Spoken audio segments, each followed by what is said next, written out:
പോലീസിനേതായാലും അവരുടെ കയ്യിൽ ലാത്തും തോക്കും ഒക്കെ ഉണ്ടല്ലോ, പിന്നെ അതിന് അവർ ബ്ലേഡ് കൊണ്ടിരുന്നത്. അപ്പം അത് വളരെ തെറ്റായ ഒരു സമര രീതിയാണ്, അത് അംഗീകരിക്കാൻ പറ്റില്ല. ഞങ്ങൾ ഓപ്പറേഷൻ തുഫാൻ ഒരു കൊടുങ്കാറ്റ് പോലെ കേരളത്തിൽ ആഞ്ഞടിക്കുകയാണ്.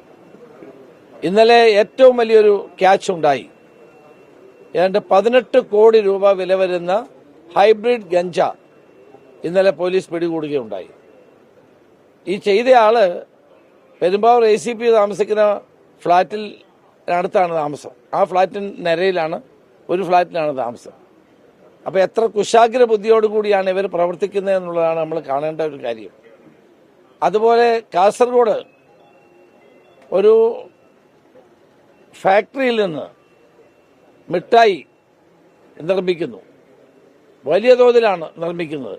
കർണാടകത്തിൽ നിന്നുള്ള സഹായത്തോടു കൂടി കുട്ടികൾക്ക് കൊടുക്കാനുള്ള വർണ്ണക്കടലാസിൽ പൊതിഞ്ഞ മുട്ടായി ലഹരി നിറച്ച മുട്ടായി വിതരണം ചെയ്യുകയാണ്. വൻതോതിലുള്ള ആ ശേഖരം ഇന്നലെ പിടിക്കുകയുണ്ടായി. അത് നിർമ്മിക്കുന്നതും അവിടെയാണ്. ആ നിർമ്മാണ ഫാക്ടറിയാണ് ഇന്നലെ പോലീസ് അറസ്റ്റ് ചെയ്ത് അതിലുള്ള ആളുകളെ അറസ്റ്റ് ചെയ്ത് പിടിച്ചെടുത്തത്.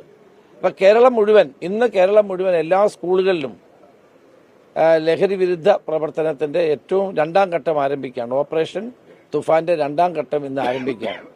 എല്ലാ വിദ്യാലയങ്ങളിലും ഇന്ന് വിദ്യാഭ്യാസ മന്ത്രിയും ഞാനും കൂടി ചേർന്ന് ഇട്ട പരിപാടി അനുസരിച്ച് ഓപ്പറേഷൻ തുഫാന്റെ 2ാം ഘട്ടം എല്ലാ സ്കൂളുകളിലും എല്ലാ വിദ്യാലയങ്ങളിലും ഇന്ന് വിദ്യാർത്ഥികൾ പ്രതിജ്ഞ എടുക്കുകയും മയക്കുമരുന്നിനെതിരെയുള്ള വലിയൊരു പോരാട്ടത്തിൽ പങ്കാളിയാവുകയും ചെയ്യുകയാണ്. ഇത് എല്ലാവരും ഇതിൽ പങ്കാളികളാകണം. കാരണം ഇത് നമ്മുടെ നാടിനെ തകർക്കുന്ന ഒന്നാണ്. അതിനെതിരായിട്ടുള്ള ഈ പോരാട്ടത്തിൽ മുഴുവൻ ആളുകളും പങ്കാളികളാകണം എന്നുള്ളതാണ് ഞങ്ങളുടെ ആഗ്രഹം. ഇതിൻ്റെ ആദ്യത്തെ തുഫാൻ വാരിയർ ശ്രീ മോഹൻലാലാണ്. ഇന്ന് കേരളം മുഴുവൻ എല്ലാവരും തുഫാൻ വാരിയേഴ്സായി മാറിക്കൊണ്ടിരിക്കുകയാണ്. സ്കൂൾ വിദ്യാർത്ഥികൾ, അതുപോലെ സ്റ്റുഡൻറ് പോലീസ് കേഡറ്റുകൾ, NCC എല്ലാവരും ഈ തുഫാൻ വാരിയേഴ്സായി മാറിക്കൊണ്ടിരിക്കുകയാണ്. പത്രപ്രവർത്തകരും തുഫാൻ വാരിയേഴ്സായി മാറണം എന്നാണ് എൻ്റെ അഭിപ്രായം.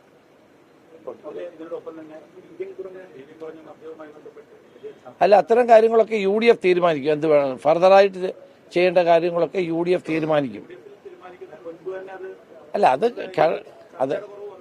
ഇല്ല അത് ബഡ്ജറ്റിനകത്ത് അത് ഉൾപ്പെടുത്തിയിട്ടേ ഉള്ളൂ. മറ്റു കാര്യങ്ങളൊക്കെ നമ്മൾ UDFൽ കൂടി തീരുമാനിക്കും. മദ്യനയം ഉൾപ്പെടെയുള്ളത് തീരുമാനിക്കും.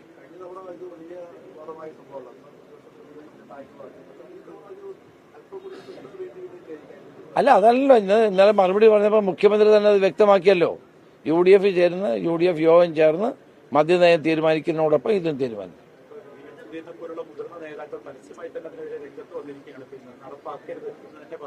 അല്ല, അത് UDF കൂടി തീരുമാനിക്കും. അതാണ് UDF ആണല്ലോ തീരുമാനിക്കേണ്ട. UDF ഗവൺമെന്റിനെ സംബന്ധിച്ചിടത്തോളം നയങ്ങൾ തീരുമാനിക്കേണ്ടത് UDF ആണ്. UDFൽ അക്കാര്യം ചർച്ച ചെയ്ത് തീരുമാനിക്കും.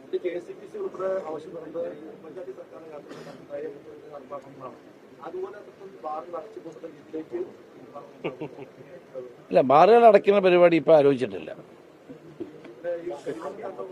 ഇല്ല, അങ്ങനെ ഒരു സംഭവമില്ല.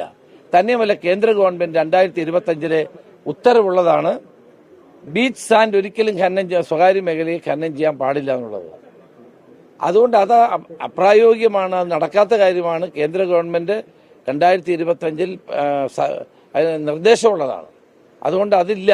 തന്നെയല്ല, ബഡ്ജറ്റിൽ ഒരിടത്തും കരിമണൽ ഖനനം സ്വകാര്യ മേഖലയ്ക്ക് കൊടുക്കുമെന്ന് പറഞ്ഞിട്ടുമില്ല. ഇത് ആരാ ഇത് പറഞ്ഞുണ്ടാക്കുന്നത് എനിക്കറിയത്തില്ല. ആ ബ്ലേഡ് ആര് കൊണ്ടുവന്നാന്ന് ഞങ്ങൾ അന്വേഷിക്കുന്നുണ്ട്. ഏതായാലും പോലീസുകാരുടെ കയ്യിൽ ലാത്തിയിരിക്കുമ്പോൾ ബ്ലേഡ് കൂടെ കൊണ്ടുവരാൻ പറ്റില്ലല്ലോ. ഈ ബ്ലേഡ് ആരാണ് കൊണ്ടുവന്നത് ഞങ്ങൾ കണ്ടെത്തും. അതിന് നിർദ്ദേശം കൊടുത്തിട്ടുണ്ട്. ആര് കൊണ്ടുവന്നാലും അത് ഞങ്ങൾ പിടിക്കുകയും ചെയ്യും. ആരാണ് ബ്ലേഡ് കൊണ്ടിരുന്നത്? സമരത്തിന് വരുന്ന ആളുകൾ എന്തിനാണ് ഈ ബ്ലേഡ് കൊണ്ടിരുന്നത്? എനിക്ക് മനസ്സിലാവാത്ത കാര്യമാണ്. പോലീസിനേതായാലും അവരുടെ കയ്യിൽ ലാത്തും തോക്കും ഒക്കെ ഉണ്ടല്ലോ, പിന്നെ അതിന് അവർ ബ്ലേഡ് കൊണ്ടിരുന്നത്. അപ്പം അത് വളരെ തെറ്റായ ഒരു സമര രീതിയാണ്, അത് അംഗീകരിക്കാൻ പറ്റില്ല.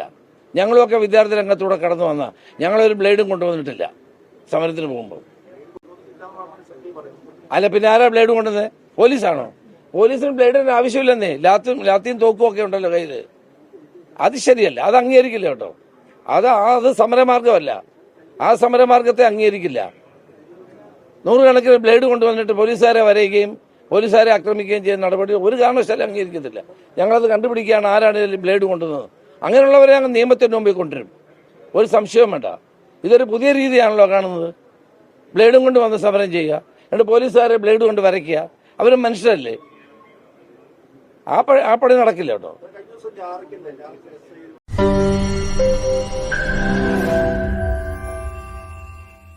ലോകത്തെവിടെയായാലും ഏത് സമയത്തും 24 വാർത്തകളും ഓഗ്മെന്റഡ് റിയാലിറ്റി പാക്കേജുകളും എക്സ്പ്ലെയിനറുകളും വിശദമായി കാണാൻ ഞങ്ങളുടെ യൂട്യൂബ് ചാനൽ നിങ്ങൾക്ക് സബ്സ്ക്രൈബ് ചെയ്യാം.